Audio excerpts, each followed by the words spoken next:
ఓం శ్రీ గురుభ్యో నమః. ఓం జ్యోతిషాంపతి నమః. ఆస్ట్రో టాక్ రాజన్ ప్రేక్షకులందరికీ కూడా నమస్కారం.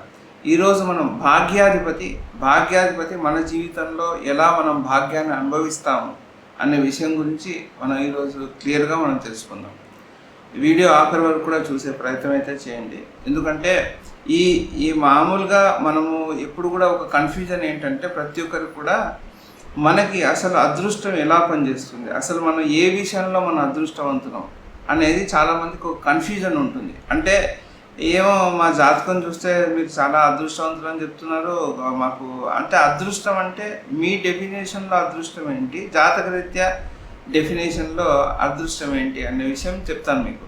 ఎందుకంటే చాలామంది ఇప్పుడున్న కాలంలో అదృష్టం ఏమనుకుంటున్నారు, బాగా డబ్బున్న వాళ్ళు అదృష్టవంతులు అని అనుకుంటున్నారు. కానీ అందరికీ అలా ఉండదు. ఎందుకంటే కేవలం డబ్బు ఒకటే అదృష్టం కాదు, మనకి అష్టలక్ష్ములు ఉంటారు.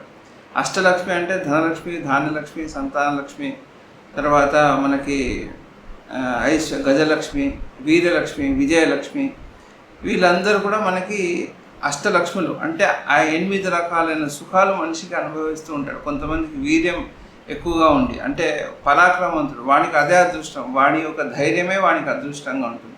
కొంతమందికి బాగా ధనవంతులు ఉంటాడు, అంటే ధనలక్ష్మి, వానికి ధనమే వానికి అదృష్టంగా వానికి వస్తుంది అనమాట. కొంతమందికి మంచి సంతానం పుడతారు, అది కూడా వాని అదృష్టం. కొంతమందికి మంచి ఐశ్వర్యం కలుగుతుంది, ఐశ్వర్యలక్ష్మి.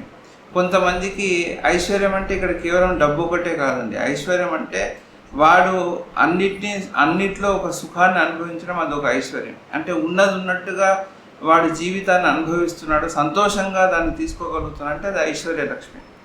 విజయలక్ష్మి అంటే ఇప్పుడు వాడు ఏది చేపట్టినా కూడా వానికి అన్నీ కూడా విజయం వరిస్తుందంటే విజయలక్ష్మి అని అర్థం. అట్లా మనకి గజలక్ష్మి అంటే వాడికి ఏంటంటే వాడికి మంచి హోదా కలగజేయడం, కలగజేసి మంచి ఒక స్థిరత్వాన్ని ఇవ్వడం అనేది గజలక్ష్మి అనమాట. ఇట్లా మనకి చాలా రకాలైన అదృష్టాలు మనకు ఉంటాయన్నమాట. అదృష్టం అంటే కేవలం ధనం ఒకటే కాదు. అంటే ఇప్పుడు ఉన్న కాలంలో ఏంటంటే ధనం మూలం ఇదం జగత్, కాబట్టి అందరూ కూడా ధనం వస్తేనే చాలా సంతోషంగా ఉంటున్నారు ఈ మధ్య. కాకపోతే కొంతవరకు వాస్తవమే, కానీ అన్నిటిని మనం దాంతో పోల్చలేము. కాబట్టి ఈరోజు మనం అర్థం చేసుకుందాం అసలు మన జాతకంలో, అంటే మీ జాతకంలో ఇప్పుడు నేను చెప్పే విశ్లేషణ మీరు మీ జాతకంలో తీసుకొని మీరు చూసుకోండి, మీకు ఎలా అది పనిచేస్తుంది అనేది మీకు అర్థమవుతుంది అనమాట. కాబట్టి ఇక్కడ నేను ప్రతి ఒక్క రాశి వారికి ఆ లగ్నం అంటే ఆ అదృష్టం ఎలా ఆపరేట్ అవుతుంది అనే విషయం మీకు చెప్తాను.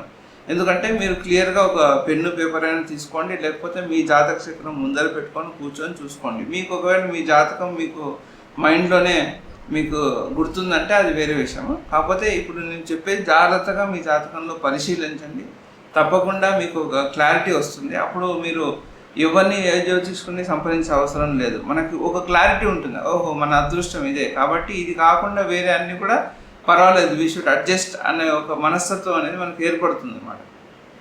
ఎందుకంటే ఉన్న జీవితాన్ని సంతోషంగా అనుభవించడమే మనకి భగవంతుడు ఇచ్చే అద్భుతమైన వరం.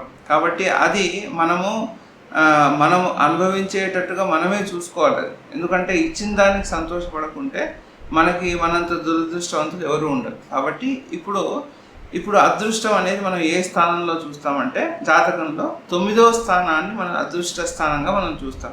అంటే 9వ స్థానాధిపతి, 9వ స్థానం ఏదైతే వస్తుందో దానికి ఒక అధిపతి ఉంటాడు. ఉదాహరణకి ఇప్పుడు ఒక్కొక్క రాశి వారిగా మీకు తీసుకొని చెప్తాను నేను.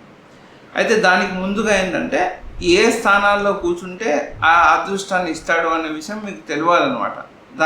దాని తర్వాత మనం అన్ని రాసుల వారిగా మనం వెళ్దాం. ఇప్పుడు ఏంటంటే అదృష్ట స్థానాధిపతి అనేది ఇప్పుడు ఒక గురువే ఉన్నాడు అనుకోండి, ఒకరికి అదృష్టం ఇచ్చేవాడు గురువు అనుకోండి.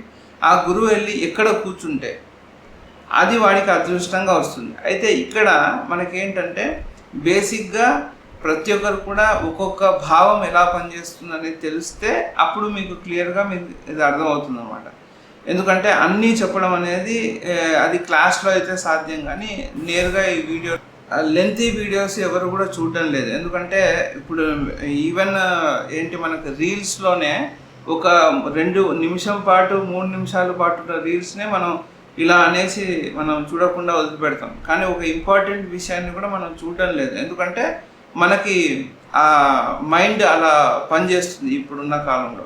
కాబట్టి మీకు ఓపిక ఉంటే మొత్తం చూస్తే మీకు ఇన్ఫర్మేషన్ తెలుస్తుంది, అది మీ ఇష్టం అది. అయితే నేనేమంటున్నా అంటే ఇప్పుడు గురువు ఏ స్థానంలో కూర్చో అంటే ఈ స్థానాలు అనేది మనకు తెలుసుండాలి. ఈ స్థానం అంటే 1వ స్థానం అనేది దేహము, శరీరము ఇవన్నీ కూడా మనకి మంచి అందమైన శరీరం కలగడం అనేది 1వ స్థానం. 1వ స్థానం అనేది మన శరీరం కింద వస్తుంది. 2వ స్థానం అనేది మన కుటుంబము, వాక్కు ఇవన్నీ కూడా వస్తాయి. 3వ స్థానం అనేది మనకి పరాక్రమ స్థానం అంటే మనకి ఎంత ధైర్య సాహసాలు ఉన్నాయి, మనకు సోదరులు వీళ్ళందరూ కూడా 3వ స్థానం వస్తుంది. 4వ స్థానం అనేది మనకి విద్య, వాహనము, సుఖము ఇవన్నీ కూడా మనకి 4వ స్థానంలో వస్తాయి. అట్లాగే 5వ స్థానం వచ్చేసి మనకు సంతాన స్థానము, పూర్వపుణ్యం అని కూడా అంటాము. సో మనకు సంతాన స్థానం, ముఖ్యంగా సంతాన స్థానంగా ఇవి మనం తీసుకోవచ్చు. అట్లాగే 6వ స్థానం రోగము, రుణము, తర్వాత శత్రు స్థానంగా మనం తీసుకుంటాం. తర్వాత 7వ స్థానం వచ్చేసి మనకి కళత్ర స్థానం అంటాం, అంటే దాని మనకి వచ్చే లైఫ్ పార్ట్నర్, వాటిని 7వ స్థానంగా తీసుకున్నాం. 8వ స్థానం అనేది మనకి మర్మస్థానాలు, అత్తగారిల్లు వస్తుంది. 9వ స్థానం అనేది మన ధర్మం, మనం ఏదైతే ధర్మాన్ని మనం ఫాలో అవుతున్నామో అది 9వ స్థానంగా వస్తుంది. 10వ స్థానం అనేది మన కర్మ, మనం చేసే కర్మ అన్నీ కూడా, అంటే మనం ఉదయం లేచినప్పటి నుంచి పడుకునేంత వరకు చేసే అన్ని కర్మలు కూడా మనకి 10వ స్థానంలో వస్తుంది. 11వ స్థానం అనేది మనకున్న కాంటాక్ట్స్, మనకున్న నెట్వర్క్, మనకున్న బయటి ఎంతమందికి మనం పరిచయం ఉన్నాయి అన్నీ కూడా 11వ స్థానంలో చూస్తాం. 12వ స్థానం అనేది వ్యయస్థానం, అంటే మనం ఎలా ఖర్చు పెడతాము, ఏ విషయాల్లో మనకు ఖర్చులు వస్తాయి, ఇవన్నీ కూడా మనకి 12వ స్థానంలో తెలుస్తుంది. మనకి నిద్రా స్థానం అంటే మనం పడుకునే స్థానం కూడా మనకి 12వ స్థానం. సో ఇవన్నీ ఒక చూచాయిగా మీకు ఒక ఐడియా ఇస్తున్నాను. అయితే ఇప్పుడు భాగ్యాధిపతి అయితే 9వ స్థానాధిపతి ఎక్కడ వెళ్ళి కూర్చుంటాడు అంటే 9వ స్థానాధిపతి అంటే ఇప్పుడు రాశి వారిగా నేను చెప్తాను. ఇప్పుడు మేషరాశి వాళ్ళకి తీసుకుంటే ఇప్పుడు మేషరాశి వాళ్ళకి 9వ స్థానం అనేది ధనుస్సు రాశి వస్తుంది అనమాట. కాబట్టి ధనుస్సు రాశి అధిపతి ఎవరు? గురుడు అవుతాడు. ఈ గురుడు వెళ్ళి ఏ ఇంట్లో కూర్చుంటాడు అంటే ఇప్పుడు నేను భావాలు మీకు చెప్పాను కదా, ఒక్కొక్క భావం అంటే ఒకటంటే తను 12 స్థానం మీకు చెప్పాను కదా. అట్లా ఒకవేళ ఈ 9వ స్థానాధిపతి వెళ్ళి అంటే ఈ గురువు వెళ్ళేసి లగ్నంలోనే కూర్చున్నాను అనుకోండి, వాళ్ళకి మంచి శరీరము ఇవన్నీ కూడా వాళ్ళకి ఏంటంటే ఒక మంచి ఆకృతి, అంటే చూడడానికి చాలా చక్కగా ఉండడం ఇవన్నీ కూడా వాళ్ళకి ఇస్తాడు అనమాట. అట్లాగే వాళ్ళకి ఇప్పుడు అన్ని డీటెయిల్గా చెప్పాలంటే కుదరదు. కాబట్టి ఇక్కడ నేనేం చెప్పానంటే ఏ స్థానంలో ఒక్కొక్క వారికి ఒక్కొక్క 12 చెప్తాం. కాబట్టి 12 స్థానాలు ఒక్కొక్క రాశికి నేను ఒక్కొక్క రాశిలో ఒక్కొక్క స్థానం చెప్పుకుంటూ వెళ్తా. దాన్ని బట్టి మీరు అందరికీ అన్ని స్థానాలు అర్థమవుతాయి. ఇప్పుడు మేషరాశి వాళ్ళకి ఇప్పుడు గురువుడు లగ్నంలో ఉంటే మంచి శరీర ఆకృతి ఇవన్నీ కూడా వాళ్ళకి ఇస్తాడు, మంచి సౌందర్యాన్ని ఇస్తాడు. దయచేసి కామెంట్లో నాకు ఈ స్థానంలో ఉన్నాడు దీనికి ఎలా రిజల్ట్ అని అడగకండి ప్లీజ్, ఎందుకంటే ఇదే అడుగుతారు నెక్స్ట్, నాకు తెలుసు. అది మీరు అర్థం చేసుకోవాలి. అన్ని డీటెయిల్గా కామెంట్లో కూడా చెప్పడం కుదరదు. ఎవరికైనా డీటెయిల్ కావాలనుకుంటే కన్సల్టేషన్స్ తీసుకోండి. ఓకే, ఇప్పుడు లగ్నంలో ఉంటే ఏంటంటే మనకి శరీరం ఆకృతి, మంచి అందమైన శరీరం ఇవన్నీ ఇస్తాడు మేషరాశి వాళ్ళకి. ఇంకా ఏ స్థానంలో కూర్చుంటే ఆ అదృష్టం మీకు వస్తుంది, అది మీరు అర్థం చేసుకోవాల్సిన విషయం. అట్లాగే ఇప్పుడు వృషభ లగ్నం తీసుకోండి. ఇప్పుడు వృషభ రాశి వారికి మీరు లగ్నంగా కూడా తీసుకోవచ్చు. వృషభ రాశి వారికి 9వ స్థానాధిపతి శని అవుతాడు. కాబట్టి ఈ శని 9వ స్థానాధిపతి ఎక్కడ వెళ్ళి కూర్చుంటే అది వాళ్ళకి అదృష్టంగా వాళ్ళకి వస్తుంది. ఉదాహరణకి 4వ స్థానంలో కూర్చున్నాడు అనుకోండి. 4వ స్థానంలో కూర్చుంటే వాడికి ఇంట్లో అందరూ కూడా చాలా ఆప్యాయంగా ఉంటారు, వాళ్ళకి మంచి సుఖం ఉంటుంది, సుఖం మంచిగా అనుభవిస్తారు. అంటే ఇక్కడ మనకి మామూలుగా ఒక పదం మనం వాడుతూ ఉంటాం, నైసర్గిక శుభగ్రహాలు, నైసర్గిక పాపగ్రహాలు అని జ్యోతిష్యంలో మనం వాడుతూ ఉంటాం. అంటే నైసర్గిక అంటే న్యాచురల్గా వాళ్ళు ఒక మంచి గ్రహము, చెడు గ్రహము. చెడు అంటే చెడు అనేది ఏముండదు, కాకపోతే వాళ్ళు కొంచెం బాధను కలగజేస్తుంటారు. అయితే ఇక్కడ నైసర్గిక శుభగ్రహాలు ఏవైతే ఉంటాయో అంటే న్యాచురల్ బెనిఫిట్స్ ఏదైతే ఉంటారో, చంద్రుడు కానీ, శుక్రుడు కానీ, తర్వాత గురువులు కానీ, వీళ్ళందరూ కూడా న్యాచురల్గా శుభగ్రహాలు అనమాట. బుధుడు వీళ్ళందరూ కూడా న్యాచురల్గా శుభగ్రహాలు. వీళ్ళు ఎక్కువ పెయిన్ ఇవ్వరు ఎవరికి కూడా. అయితే వేరే గ్రహాలన్నీ కూడా ఏదో రకమైన రాహు కావచ్చు, కేతు కావచ్చు, శని కావచ్చు, తర్వాత రవి కావచ్చు, వీళ్ళందరూ కూడా ఎంతో కొంత మనకి పెయిన్ కలగజేస్తూ అంటే బాధను కలగజేస్తూ ఉంటారు. కాబట్టి వీళ్ళందరూ కూడా నైసర్గిక పాపగ్రహాలుగా మనం తీసుకుంటాం. ఇది ఒకటి అర్థం మీరు చేసుకోవాలన్నమాట. ఇప్పుడు వీళ్ళకి 4వ స్థానంలో ఉంటే ఏమి ఇస్తాడు, వాళ్ళకి మంచి వాహనం ఇస్తాడు, మంచి ఇల్లు ఇస్తాడు, మంచి ఎడ్యుకేషన్ ఇవ్వచ్చు. అంటే అందరికి ఒకటేలాగా ఇవ్వడు. దీంట్లో కూడా ఏంటంటే పలు వ్యత్యాసాలు ఉంటాయి. కొంతమందికి మంచి వాహనం ఇస్తారు, లేకుంటే మంచి ప్రాపర్టీస్ ఇస్తారు 4వ స్థానం కాబట్టి, లేకుంటే మంచి తల్లిదండ్రుల యొక్క ప్రేమను సంపూర్ణంగా అనుభవించే వాళ్ళు ఉంటారు. సో ఇలా రకరకాలుగా ఉంటుంది దీంట్లో కూడా. తర్వాత ఇప్పుడు మనము మిథున రాశి వాళ్ళకి తీసుకుంటే, మిథున రాశి వాళ్ళకి 9వ స్థానాధిపతి కూడా శని అవుతాడు. శని రాహు ఇద్దరు అవుతారు ఇక్కడ. కాబట్టి వీళ్ళకి ఒకవేళ వీళ్ళకి 5వ స్థానంలో కూర్చున్నాను అనుకోండి, మంచి సంతానాన్ని ఇస్తాడు వీళ్ళకి. అంటే 5వ స్థానంలో ఒకవేళ కూర్చున్నాను అనుకోండి, శని కానీ రాహు కానీ ఇద్దరు కూర్చున్నాను అనుకోండి, అంటే నైసర్గిక పాపగ్రహాలు ఎప్పుడైతే పాపగ్రహాలు ఉంటాయో ఖచ్చితంగా అవి ఎంతో అంత బాధను కూడా కలగజేస్తుంటాయి. కానీ ఎంత విపరీతమైన బాధను ఇవ్వకపోవచ్చు, మీకు కొద్దిగా తగ్గిస్తాడనమాట. దాని యొక్క ఎఫెక్ట్ అనేది కొద్దిగా తక్కువగా ఉంటుంది. కాబట్టి ఇక్కడ 5వ స్థానం అంటే ఇప్పుడు సంతాన స్థానం కాబట్టి సంతానం నుంచి వాళ్ళకు మంచి సంతోషాన్ని కలుగజేస్తూ ఉంటాడు. అట్లాగే ఇప్పుడు కర్కాటక రాశి వాళ్ళకి తీసుకుంటే 9వ స్థానాధిపతి గురువు అవుతాడు అనమాట. అయితే ఈ గురువు 2వ స్థానంలో కూర్చున్నాడు అనుకోండి, అప్పుడు ఏమవుతుంది, వాళ్ళకి మంచి కుటుంబాన్ని కలుగజేస్తాడు. వాడికి ఆర్థికంగా వాడు చాలా ఐశ్వర్యవంతుడు ఉంటాడు. వాడికి మంచి ధనము ధాన్యాలు అన్నీ కూడా బాగా ఇస్తాడు అనమాట. అట్లాగే సింహరాశి వాళ్ళకి తీసుకుంటే ఇప్పుడు 9వ స్థానాధిపతి వాళ్ళకి ఎవరు అవుతాడంటే కుజుడు అవుతాడు. కాబట్టి ఈ కుజుడు వెళ్ళేసి వాళ్ళకి 4వ ఇంట్లో కూర్చున్నాడు అనుకోండి, ఇప్పుడు ఏమవుతుంది, వాళ్ళకి మంచి భూ సంపదను కలుగజేస్తాడు. మంచి సోదరుని యొక్క సహకారం బాగా ఉంటుంది. తర్వాత వాళ్ళకి అన్ని రకాలైన అంటే భూమి సంబంధమైన వ్యవహారాల్లో చాలా మంచి అనుకూలత ఉంటుందన్నమాట.